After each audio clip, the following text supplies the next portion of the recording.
Hey friends, welcome back to another episode of Beards and Bitcoins, a crypto podcast for the man's man with your host BitBoy and J Chains. Thank you so much for listening. Make sure you're subscribed on iTunes, Spotify, or SoundCloud, and for the video version over on YouTube. If you like what you hear, leave us a comment and please rate and review on iTunes. We sure appreciate your support. If you have any questions or if you want to see us cover your favorite project, just shoot us over an email, info@beardsandbitcoins.com. In today's episode, we catch up with Chris Derose. Chris is a Bitcoin evangelist. He's a public speaker, podcaster, journalist, YouTuber, and accomplished software developer. He is also a lead organizer of the South Florida Bitcoin Group. During this episode, we talk about the politics of Bitcoin, the meaning of true maximalism, and so much more. But before we jump into this week's episode, here's a quick word about our show sponsor, Monarch Wallet. Monarch Wallet is the complete crypto solution, a crypto-driven ecosystem that gives you the power to control all aspects of your financial kingdom and directly from the palm of your hand. The Monarch Wallet is the only crypto app to offer the amount of utility, functionality, security, and capability in one place for the users to easily manage all aspects of your digital assets and financial lives. So to learn more about Monarch Wallet, visit monarchtoken.io today. Hey everybody, welcome back to Beards and Bitcoins, a crypto podcast for the man's man. Today we got very interesting guest on a little bit later for an interview. I am your co-host, BitBoy. This is your other co-host, J Chains. What is going on? What is up? What is up, dude? Living the life. The heat is on here in Texas. Literally, our air conditioning has gone out. And so, man, it's hotter than blazes. And it's just been so dang hot outside. We've had a lot of rain. It's been so humid. I know that, you guys probably get a lot of humidity in Georgia. Oh, yeah, for sure. We typically don't. This year, it's been... It's dry heat out there, right? Typically, but we've had, a bunch of rain, so it's got to bake out of the ground, and it has been humado. No fun. I will say this. Air conditioning is the most underrated invention in history. Could you imagine, living in a time before air conditioning? It's insane. Especially say you lived in Arizona. I mean, maybe whatever. You would have been a Native American if you lived in Arizona before air conditioning, I believe. Yeah. Right? Yeah. I mean, were there people that lived there? I mean, I guess settlers went there. Why would you intentionally go to Arizona if there's no AC? They said, I think back in the day, if you had allergies, same thing with Texas. I think if you had allergies and you came to these kind of locations where it's a little more dry and all that, people's allergies would just go away. Now, I don't know. Yeah. I don't know if that's true or not, but that's what they say. I've always wanted a shirt that says, "Who are they?" Because people always say this. Well, who are they? Who are those people? Yeah. Nobody knows. They're the lizard people that control the world. Obviously, everyone knows that. Yeesh. So definitely been an interesting week. I mean, Bitcoin took a huge dip over the last week or so. I feel like people are panicking a little bit. We got a huge story about a new candidate for Satoshi, which we actually talk about with our guest today a little bit. Our guest, by the way, is Chris Derose. You may know him from Twitter or the Chris Derose podcast. He's been podcasting, I believe, since 2000, and I think his podcast is since 2013, maybe. But he's definitely an OG in the community for sure. Dude knows a lot of stuff, man. I put him up there as, one of those guys that, when you hear him talk, I just want to listen because he's got a lot of a depth of knowledge. That's for sure. Yeah, for sure. So definitely that interview, we talk about the politics of Bitcoin. We talk about, liquidity. We talk about, what can be built on top of Bitcoin and why you may or may not want to do that. We talked about, some of the controversial tweets that he has and things like that, but we'll get into that here in a little bit in the interview. But other than that, yeah, maximalism. Maximalism is a very hot topic, Yeah. So, I mean, some people are really, and we'll let the listeners, listen to the episode to hear what he talked about. But, it's funny, there's some people who are maxis, man, they, all they do is want to hear about Bitcoin, but then you know that they are trading other stuff. You have to, you wouldn't just, you just don't own just Bitcoin. That's not true. My hairdresser. Some people do. The girl that cut my hair today, a total surpriser, by the way. I got a fresh fade, at the beard trimmed, So good. and so I was telling her about the podcast, and she goes, "Oh, crypto." She was like, she did like something where she paid like $150 a month to learn how to buy it and like learn all about it. I'm like, Really? yeah. I was like, well, it's like, because we had a conversation while she was cutting my hair the whole time, and I said, you know what? I think that you know enough now that you can stop spending that money on these classes and just spend that right into Bitcoin. And so she's just got a holding of just Bitcoin right now. We talked about the Cash App, Coinbase, and some other things, but I was totally surprised, and I'm not really sure why I went off this little tangent about my. Did you tell her that you were a huge Bitcoin crypto celebrity? No. What? Did you tell her you have a podcast? Yeah. Oh, yeah. That's how we came up, because I told her, I've got to get my fresh fade for my podcast. So recording. And then we talked about, one of our other guests that's coming up, the guy from the World Beard Championships. Oh, yeah. I can't wait for that one. That'd be a good one. I got to get some tips on growing the beard. I feel like it's looking okay right now. It is looking pretty good. It's coming in a little bit. It's not so scraggly. Have you been doing it? Have you been oiling or? No, I've just been, when I go to get it trimmed, like I threw away my beard trimmer probably about 3 to 4 months ago because I couldn't find the charger. And of course, the law, the law, right? It's I throw it away and then I find the charger the next day and it's gone. Yeah, it's gone. I would have never found the charger if I wouldn't have thrown it away, but I threw it away, so I couldn't find the charger. And so I actually have not been shaving or trimming at all. I just have been going to the barber like every month, and they, shape me up or whatever. So when I've been going, I've been telling them, don't, I want the length the same. I just want it even. So I've been making it even. So I don't know. Do you think I should dye my beard? That might be too crazy. The gray and the red is just so insane together. The gray gives you credibility though. Okay. I'll go with that. Absolutely. Same thing, man. I don't trim my own beard at all. And it's for a much different reason. I'm one of those guys that if I try to trim it, it's going to all go off because I'll mess something up. I literally probably 2 or 3 times in my life have been trying to trim my own beard, and then I sneeze and then bzz, and you just cut a big divot out of there. So have I told you my eyebrow story? No. Oh, you guys are going to love this. You guys are in for a treat. It is a new segment we're doing on the show that I'm debuting right now, BitBoy Story Time. So it was 2010. Okay, it was 2010. I was getting ready to leave a job and I was starting to look for another job. And I got a job interview. It was at the YMCA for being, a coordinator. Not just it was a not high level position, but kind of medium range position I was applying for. And I went into the interview and I did really well. Like the interview went very well. They told me, you know what, we want to have another interview with you where we're going to bring in all of our department heads. And these are all the people you'll be working with. And you can meet all of them, and I will be in there as well. I said, okay, great, So I go home, and the new interview with the 3 people is in like 2 or 3 days. And so I wake up that morning when it's time to go in for the interview, and my wife, we have double sync. Me and my wife, we had just been married. We've been married a year, and we had a double sync, and she was in front of one getting, doing girl things, makeup and whatnot. This is a guy's podcast. We don't do makeup. If you do, then, okay. I guess that's okay.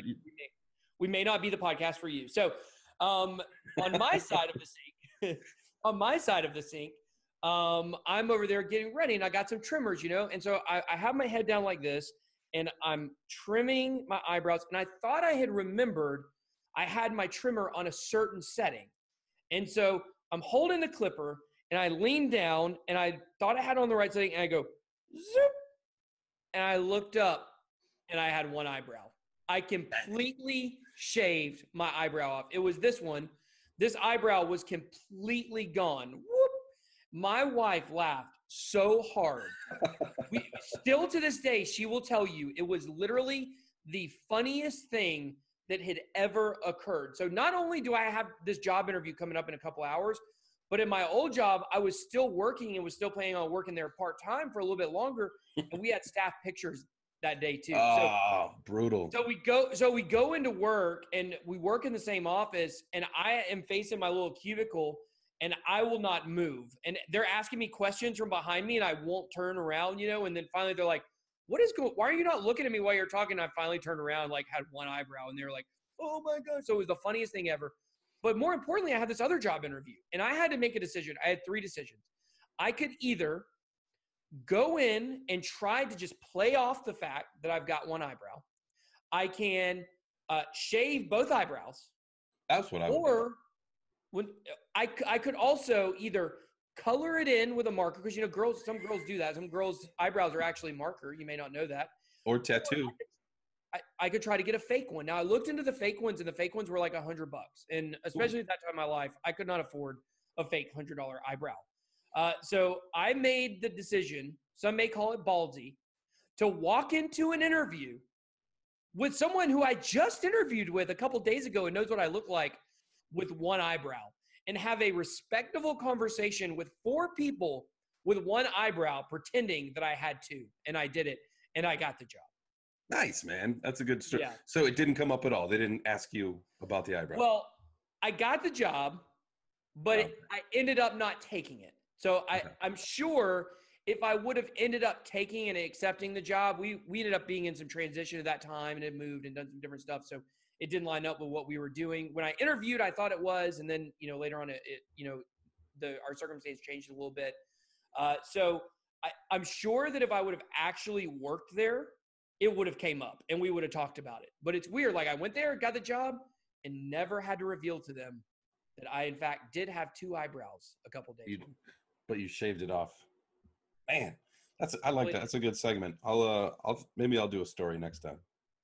I got a lot of stories. But yes, yeah, that's still, my wife will still tell you that's the absolute funniest moment of our entire marriage, for sure. Over 10 years, that right there. She every time she talks about it, like, she just starts dying laughing. And it was crazy having one eyebrow. I mean, I had one eyebrow for like 2 weeks.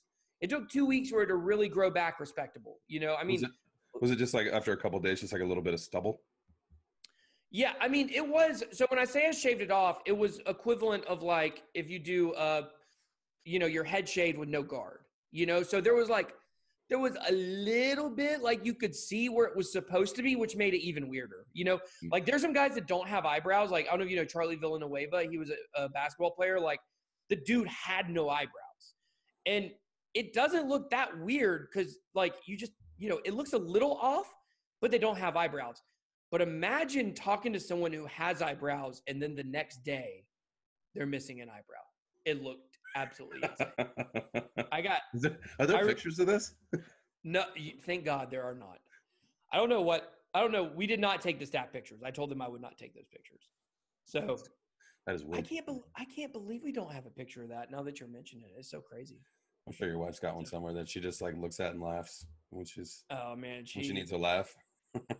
when she needs a laugh, that's what she thinks about, for sure. So when I'm not annoying her and making her laugh just in general, So, but yeah, so I guess let's we got to talk about Monarch for a second, obviously. So I'm going to talk about a little update that they have going on, and then I'll let Chains read a little something maybe, or maybe do it off the top of the brain, either way. Monarch actually has a new user interface for their app. So make sure you guys go to the Android store, the Google store. I'm actually getting an Android phone, by the way. Are you really? Well, because there are certain dApps and games that are in crypto that require you to have an Android. So I will not be getting service on the phone. I'll be using it Wi-Fi only, but I will be getting an Android phone. So there's my capabilities are unlimited. So I'll be downloading Monarch on that new phone when I get it to see what the user interface is on Android. With Apple specifically, I know they have a new interface. It looks great. You guys should definitely go to the App Store and download the Monarch wallet. You can find them at monarchtoken.io. That's the update for the week.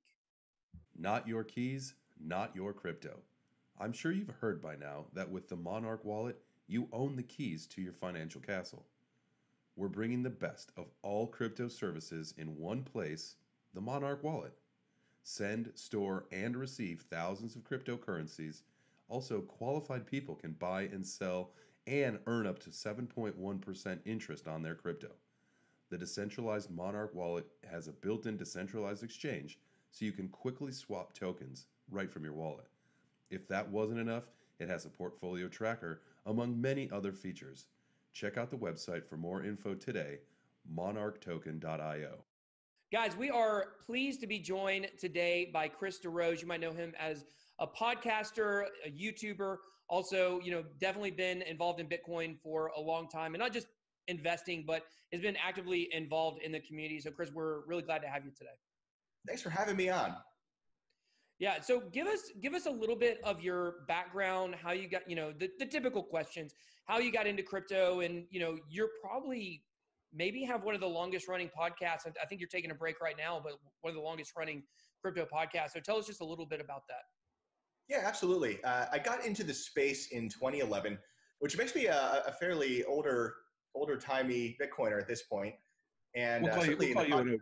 We'll call you an OG. Sure, call me that if you like. So I got into it mostly through the Silk Road era. I was in it a little bit before Silk Road. Then when Silk Road happened, I was like, wow, this is freaking great. And then I just got all into Bitcoin. And fast forward on to today. And at this point, I guess kind of into the whole space at some level.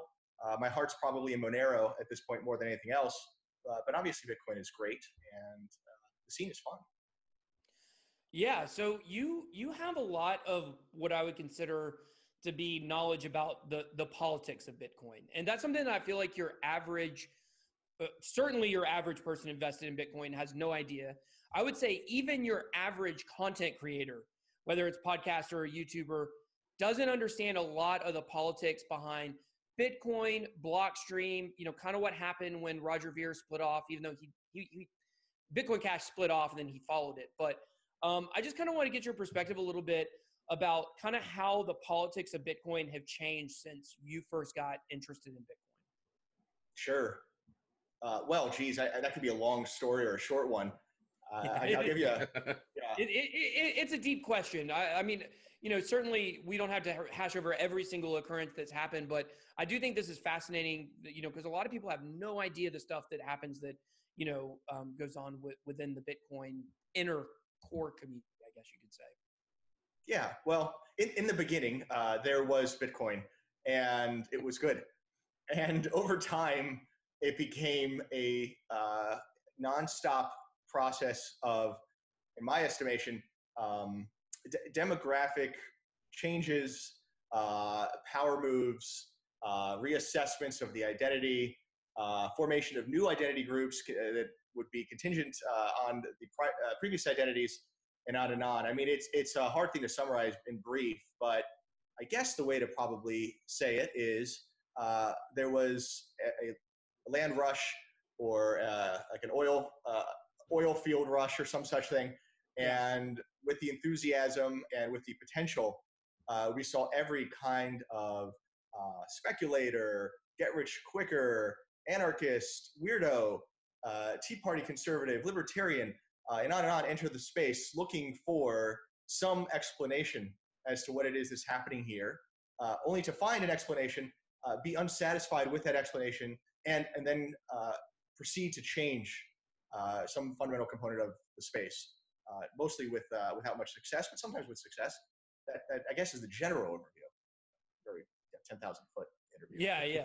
Yeah. So obviously, like one of the biggest changes that happened in the history of Bitcoin would have been when Satoshi, which we'll talk in a little bit later on about kind of a new revelation we may have had about Satoshi, but when Satoshi basically handed off Bitcoin to Gavin Anderson, right? And Gavin Anderson was, at that point, I don't know exactly what the timing was from the creation of the Bitcoin Foundation and the creation of Blockstream, or Blockstream taking over Bitcoin, which is Gavin Anderson, I believe, is the CEO of Blockstream. Would that be his position? I don't know, actually. I don't think he is. I thought that changed at some point. It may have. Yeah. But looking it up now. Okay, cool. So the long and the short of it is, at some point, Satoshi passed off the reins to Gavin Anderson, who, like I said, was one of the founding Bitcoin Foundation members. And what kind of, could you assess kind of like a change that happened at that point? How would you summarize the change from where Satoshi was in charge of Bitcoin to handing it off to someone who we actually know? A lot of that was actually before my time, but the way it kind of worked, if I remember right, off the top of my head, was that Satoshi started working with Marty Malmy, who's an unsung hero in the space, I would say. Then from there, I think Marty Malmy either turned it over to Gavin, I thought, something like that. I think that if someone's watching this is probably swearing up and down right now because I got that wrong. But it didn't go straight to Gavin, if I remember right. But it went to Gavin pretty soon thereafter, and that was a major change, I think, in certainly a lot of the development process of Bitcoin, certainly. Yeah. So, Blockstream is now in charge of the development of Bitcoin, and I think for your average person, they have no idea what Blockstream is. They have no idea what they do, and they have no idea, what kind of approval process people have to go through to kind of make changes in the Bitcoin code. I guess first, why would someone want to make changes to the Bitcoin code? Because I think people think they hear Bitcoin, they think immutable ledger, they think blockchain, they think it shouldn't be changed. But obviously, Bitcoin does go through changes. So why would Bitcoin need to have some of this code changed? All right, right into the heart of the politics here. Let's get into it. Chris, I know that on your Twitter, you're a quite controversial figure on Twitter, as I'm sure you know, and I think the last time I was around you in person would have been when we were in Litecoin, the Litecoin Summit. And I was hearing you talk about all these things about the politics, and it was going all over my head because I didn't know any of it. So since then, I've done some searching, I've done some looking, and I've kind of hit some dead ends and some things. And I really want to get it. I really want to understand more on your level about what's happening with the politics of Bitcoin. So yeah, so let's get right into it, to the thick of it. Some of this stuff is quite controversial. Yeah, so I don't know that it's exactly accurate to say that Blockstream is the primary interest group in the construction of Bitcoin, though it might be, but I don't know if that's necessarily certain. There's some ambiguity there. There's this very strange, I can get into this at multiple levels as well, but there's this very strange phenomenon here where it seems that the Bitcoin movement turned from a protocol into a faith-based movement of some kind, which itself isn't necessarily unusual. I think the dollar did the same thing. I think all currencies generally do, and that's probably even healthy enough.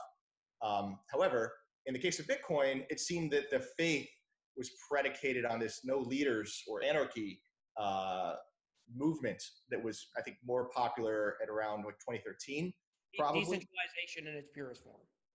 Well, that would be the idea, yeah. And that kind of itself is a bit strange because I don't know that decentralization necessarily means that, but it certainly might.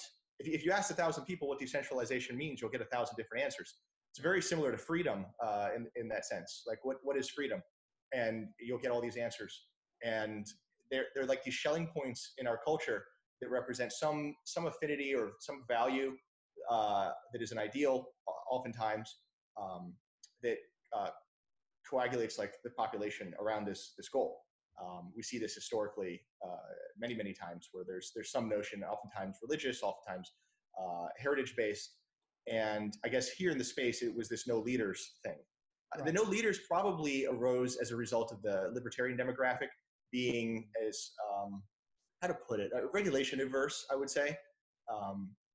The anarchist as well being no leaders oriented.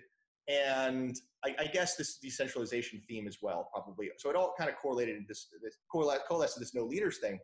But that's not in any way, shape, or form true. Bitcoin has many leaders, and to deny it is perverse to me. It shows the madness of crowds and popular and the power of popular delusions. I think that you could have such a goal become the de-risked form of, I guess, virtue or achievement, as was professed at least around here in blockchain.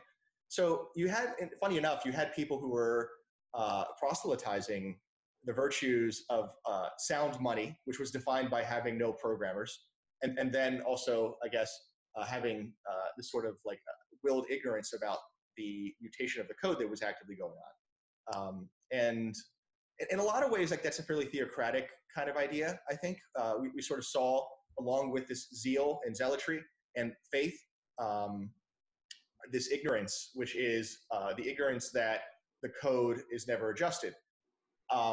It was more important, I think, to people in this space to either accrue social capital or to perform like the voodoo dance than it was to reflect any notion of truth or even observation and evidence. And as a result, it seems that the people who could best articulate a case for denialism or ignorance were thrust into the spotlight as channeling the will or the general will of the crowd. And for me, it was perverse at first, although now I find it hilarious. And that's part of what we see here. Like you can see Saifedean Ammous, who has built his Bitcoin career off this notion of the unprogrammed Bitcoin that can't be programmed. Meanwhile, updating his Bitcoin node at the same time. Now, I think from like a more philosophical standpoint, that might be labeled the postmodern condition. And we can get into that perhaps if you like. But it demonstrates how humans will operate on these like planes of cognition, which are mutually exclusive and should intersect, but never will. So like in this case, he has the plane of cognition that is Bitcoin never changes, along with the plane of cognition that is here's how I update my Bitcoin code. And there's no bridge between that. They never intersect in his mind. Clearly they are intersecting in real life. Correct. Yes. And yes. In the observable world. Yes. Yeah. So yeah, that's so much. Here's the thing. So let's go back a little bit to where you were talking about the ambiguity of Blockstream. Now, Blockstream itself has developers that work there. And then there are developers that work on Bitcoin, but some of those people are the same people. And I think there's like an argument that like Blockstream technically isn't supposed to be in control of Bitcoin, I think, right? But because the developers that are developing Bitcoin work for Blockstream, it is like kind of a way of centralizing. Is that, do I understand that correctly? Yeah, I mean, centralizing is sort of at this point, it's just rhetoric, honestly. I don't know what it means. Yeah.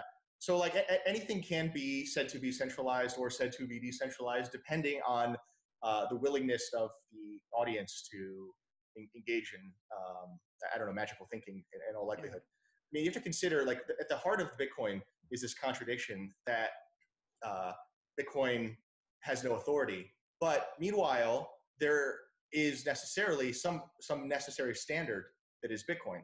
And rather than, whereas other protocols like HTML, for example, would have had a spec, Bitcoin didn't go that route. Bitcoin has instead gone the route of the implementation is the spec, which is a de facto form of decree by a single organization and probably by a single developer, quite frankly. And so, in any case, you can ignore that. Isn't that kind of dangerous though? Like that's dangerous, right? I mean, if we have really kind of one guy that's making the calls, that who knows? Thus far, it hasn't been. Like thus far, if it was dangerous, I don't know. Like this notion that like having no one in charge is good is very nebulous to me. It seems like if you have no one in charge, then everything is a Bitcoin, and or there is no way for specialists to have outsized influence on the design of Bitcoin. And there's a bunch of other things that go along with it. The passions of the madness lead the crowd, as opposed like to the tempered consideration of the commanding body. We kind of have the worst of both worlds in some senses here, because like in Bitcoin, we not only have a agency that steers opinion and code, but we also have a mob that denies the agency's existence. So in many ways, it resembles like I think early theocratic forms of government, where like God channels the protocol, not the priests, and the priests merely tell you what God sees. That's kind of what we have here in Bitcoin. We're like, wouldn't you know it? Everybody just magically consents on this idea of take anything, like SegWit or I don't know, the block size or what have you. That delusion that everyone consents on this thing emergently is perhaps more compelling to people than an edict was offered from a trusted source, which would be the core developers.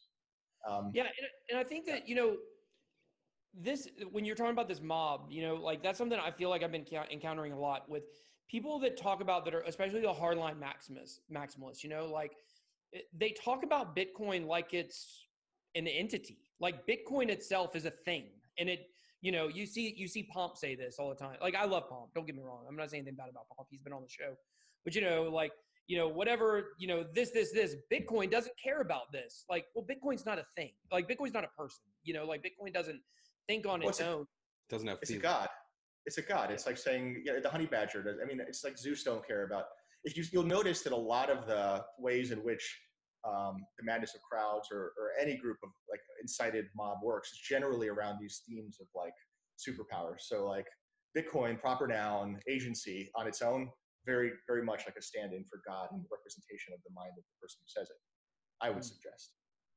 Zeus don't care about this. Nike don't care about that.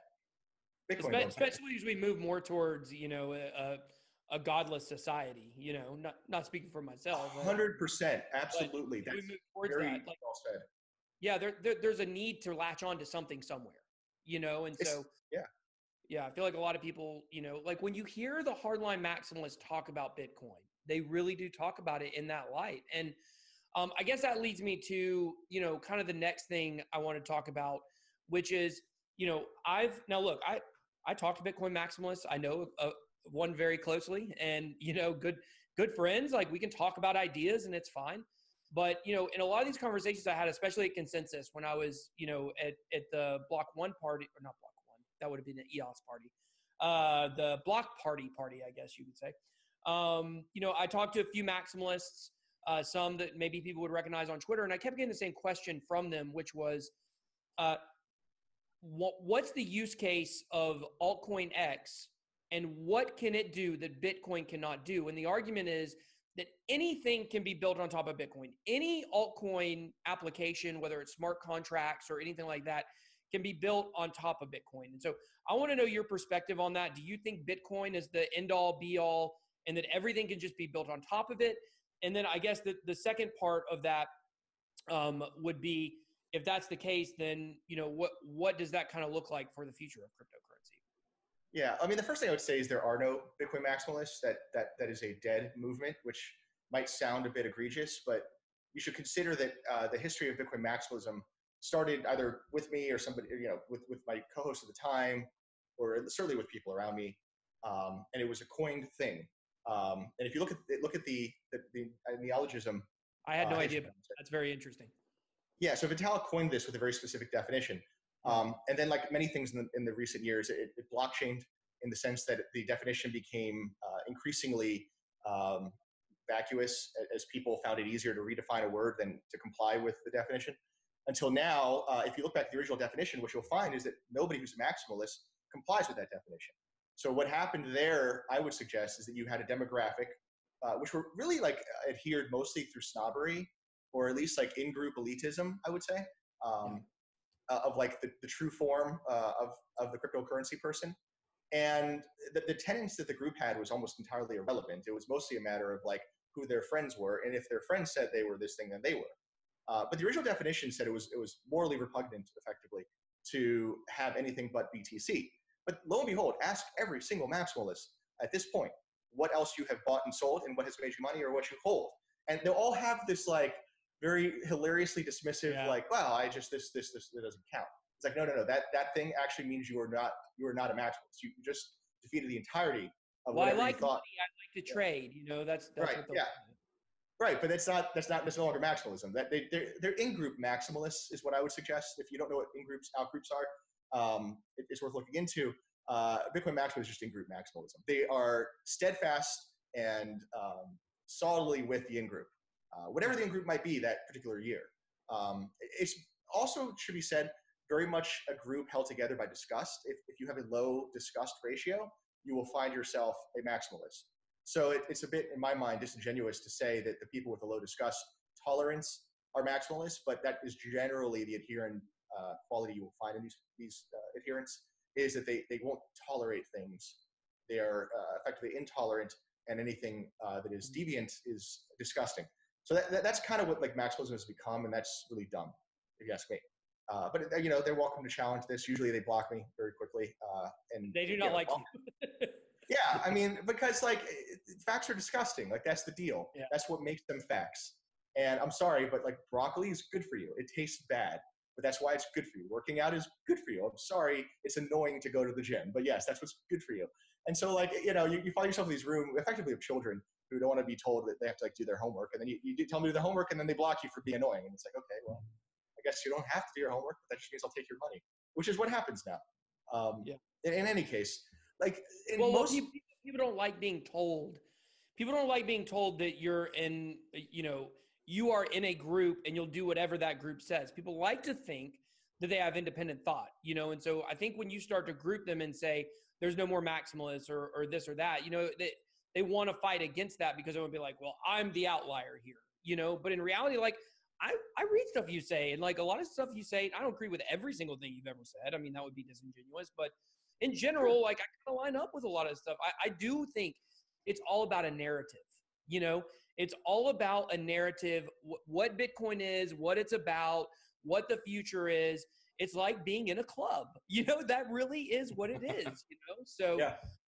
I mean, J Chains has a motorcycle club. There's 2 members, but you know, he's in a club, you know, but I do everybody wants to be in a club. Yeah. And so the club itself and what the club stands for is more important than what is actually happening. Like, I think that's probably a good way to sum it up. Absolutely.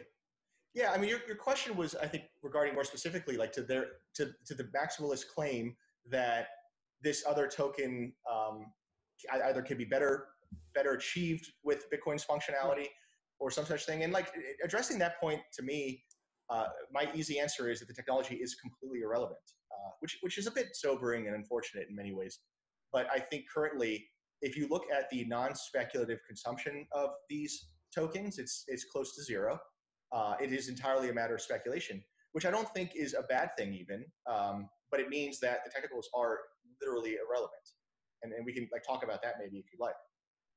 Yeah, I mean, let's talk about it. I mean, I would make the argument that there's some things out there being used. Basic attention token is one. I mean, Brave Browser's done, you know, very, very well. I mean, and then, I mean, outside of privacy coins, outside of coins that are literally currency, like those are obviously all serving their own.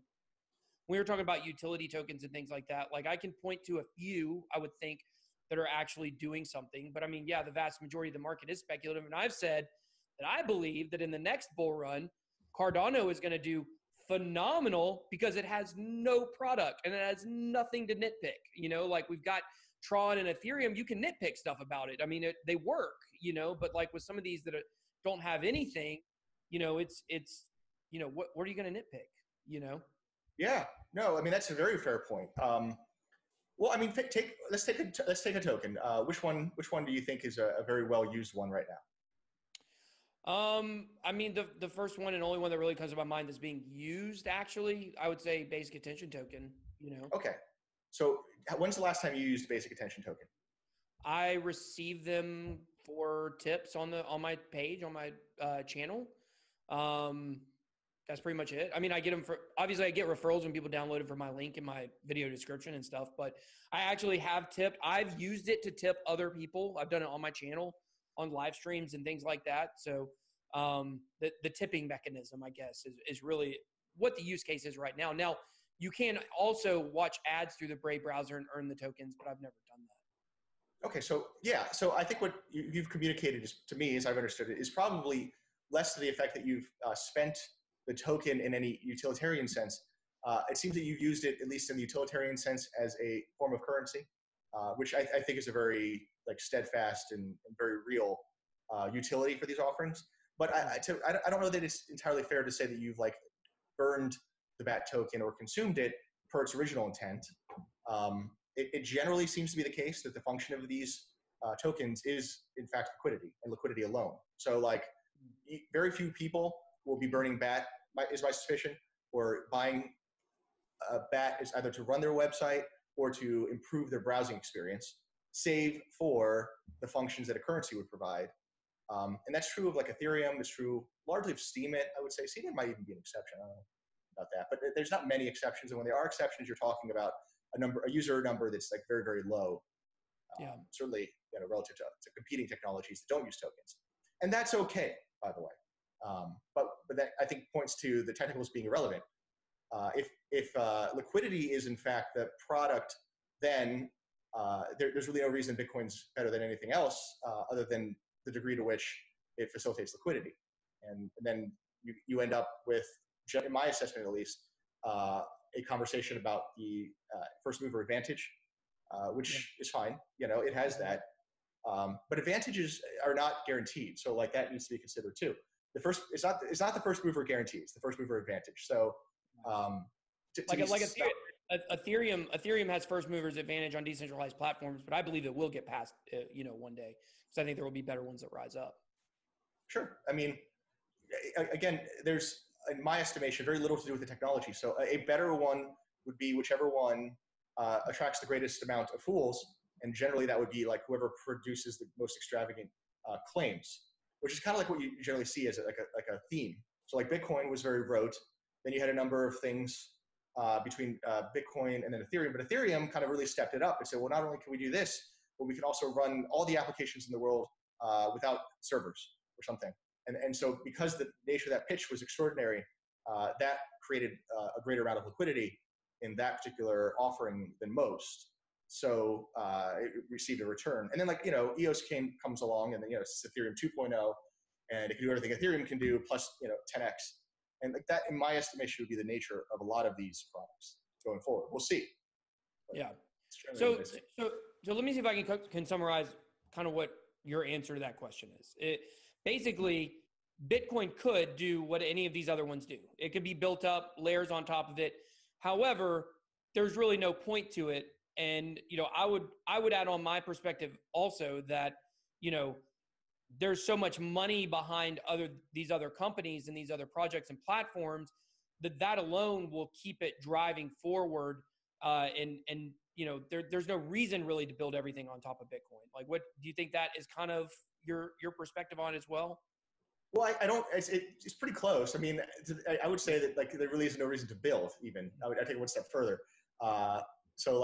There's very few things that have been produced that have offered a market advantage. Very few.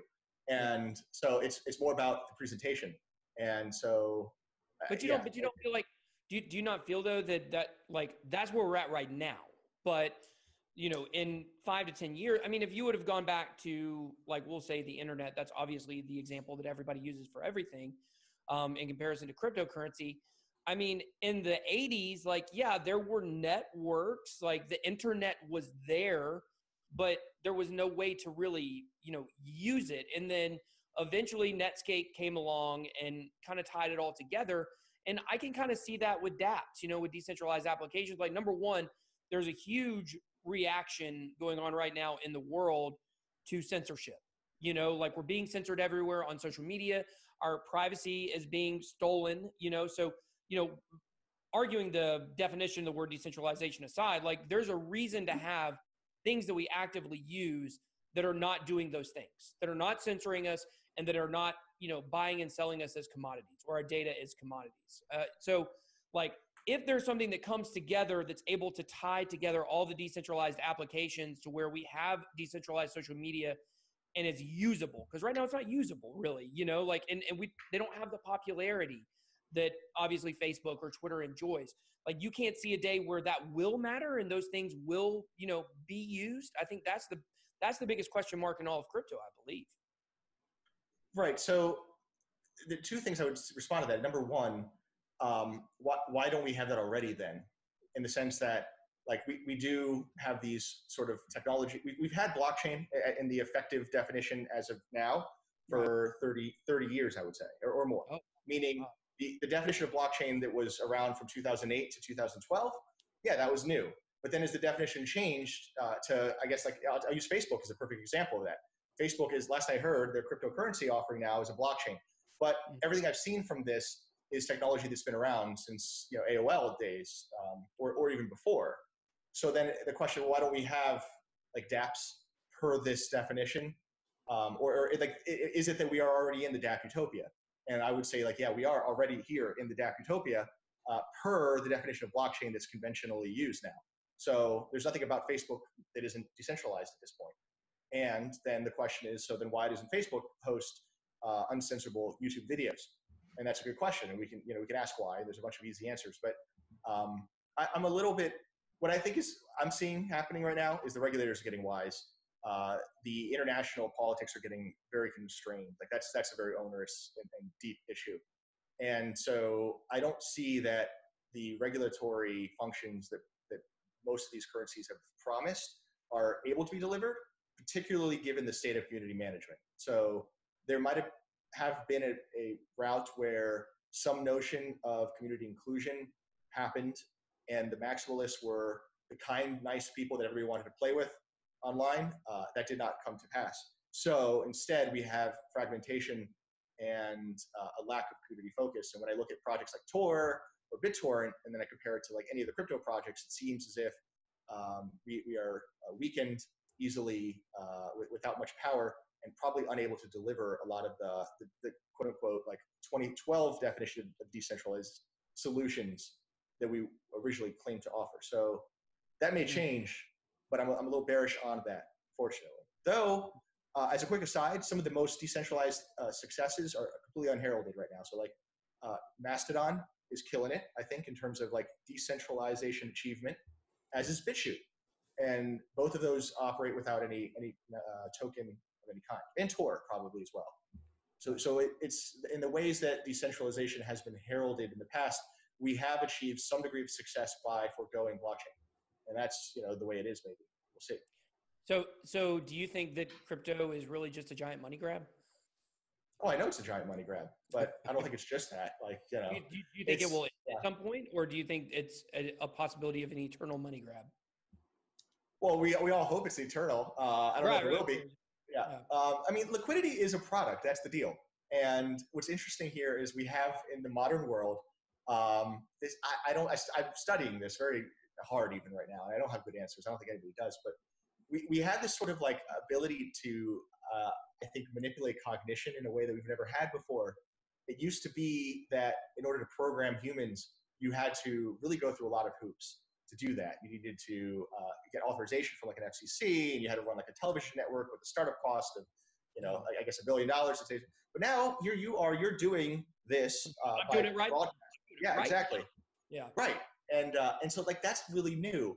And as part of that effect, it seems that what we're able to do is, things like not know a rose by any other name times 1,000. So in this particular case here, bring that back to the applied sense.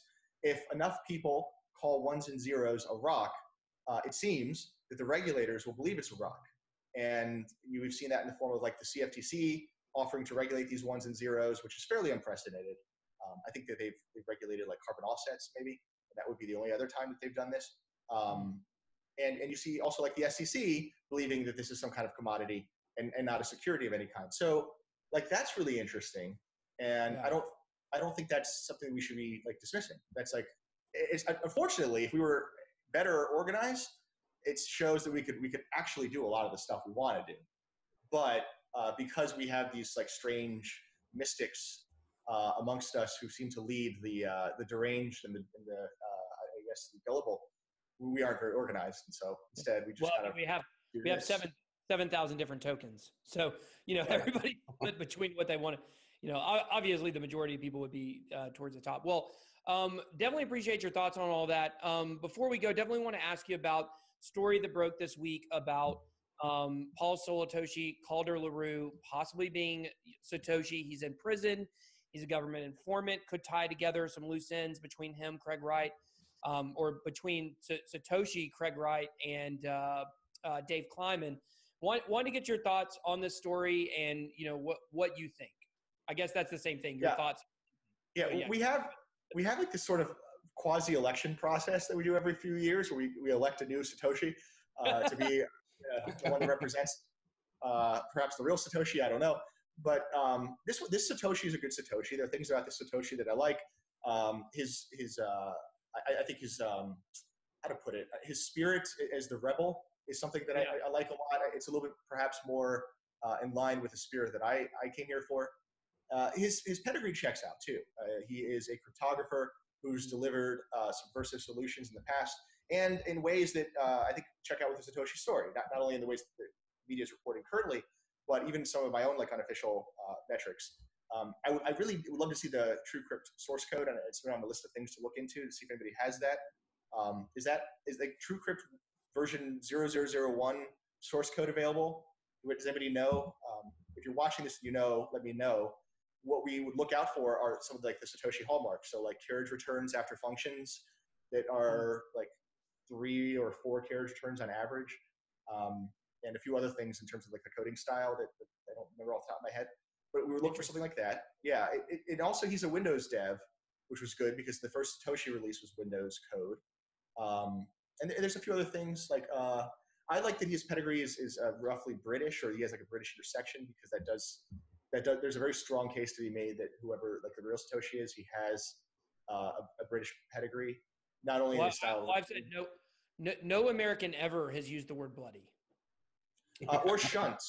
Shunt is the other one. Shunt is a smoking gun. If you look at the leaked Satoshi code from like November before the January release, the comments in that code used a couple of things that were notable and different, one of which was time chain as opposed to blockchain, and the other was the word shunt, which is a very rare word to be used in general. Yeah. And it seems like this person would either know what shunt is or have said shunt. So for me, like these are good positive indicators that makes him a good candidate. We'll see what the next Satoshi candidate is, but this one is encouraging. I like this one. Well, Jay Chains and I are both from the South. I mean, I know you live in Florida, but that doesn't count as the South, as we all know. And I think he's from Texas. I'm from Georgia, the Atlanta area. So we say shunt all the time, like, hey, you shunt and go out there and get that out of the car. You shunt and go out there in the dark. It's scary. I knew some kind of crazy joke was coming out of that. I knew it had to be coming, but it's true. I do know people that probably use it that way. Of course, we know that's not actually what they're saying. But yeah, in spelling of defense with a C and color with a OU, like those are definitely British hallmarks. Maybe Australian from what some people have said. I don't even know about that necessarily, but I know in America, if we're talking bloody, we're talking steak. That's the only thing we're talking about. So, well, Chris, thank you so much for coming on. It's been very, very insightful. It's going to take me like 3 days to really process everything you said. What about you, Jay Chains? Man, I didn't say a word, really. I was taking a lot of notes, man. It was good to learn from you. One of the things that you said that I really did like and really kind of puts a new spin on it is that liquidity is a product. I think that says something right there. I like that. So I wrote that one down. Yeah, run with it. Great. Cool. So that means, Jay Chains, let's start up a liquidity merch shop. You got it. So we'll have liquidity mugs for y'all before the end of the I'm just going to sell a bunch of liquidity. Okay. Well, Chris, thank you so much for joining us, and we will talk to you guys later. Well, I guess first, tell people where they can find you real quick. Sorry about that.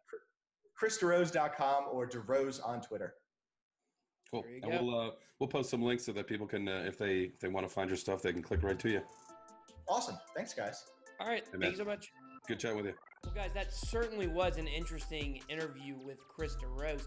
One of the main reasons why I wanted to have him on the channel is because these are a lot of questions I'm exploring myself and trying to figure out the politics of cryptocurrency, not in a sense of Republican or Democrat or Libertarian, but really what goes on behind the scenes. Who are the decision makers?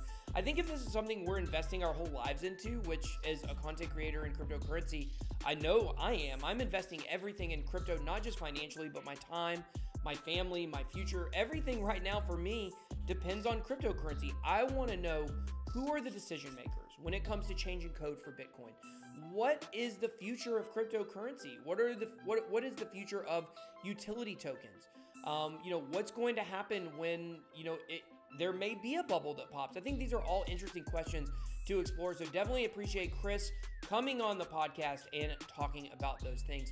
Make sure you guys to subscribe to us on YouTube, the Beards and Bitcoins YouTube channel, as well as review us on iTunes. You may not know this, but they say iTunes is actually going away.